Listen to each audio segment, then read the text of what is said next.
রথযাত্রা বলে কথা, আর রথের মেলায় যাব না তা কখনো হতে পারে?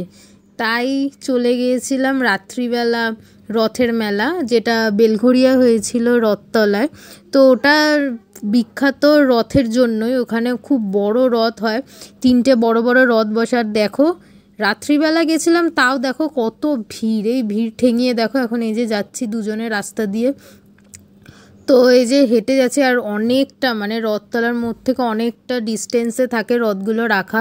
তো এই যে হেঁটে গিয়ে যে মহাপ্রভুর প্রথমেই দর্শন করে নিলাম। আর এই দেখো এখানে মানে সবাই যেহেতু মানে সেই দুপুর থেকেই রথ নিয়ে বেরায়, তো রাত্রিবেলা হয়ে গিয়েছিল, ওর জন্য দেখো সবাই বসে পড়েছে।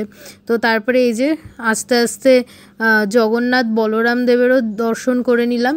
তো তারপরে এই দেখো এখানে ওরা ক্রেনে করে কোথায় নিয়ে যাচ্ছে, মানে রথ হয়তো সরাচ্ছিল, ঠিক বুঝতে পারলাম না কি করছে।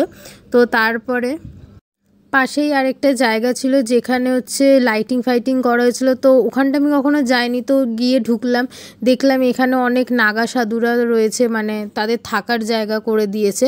তো এখানে মোটামুটি সবাই ঢুকছে দেখার জন্য। তো এই যে দেখো এনারা বসে রয়েছে।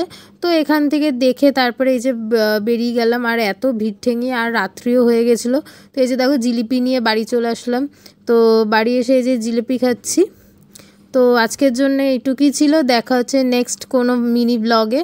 তো ততক্ষণের জন্য ভালো থাকবেন সবাই, সুস্থ থাকবেন, টাটা।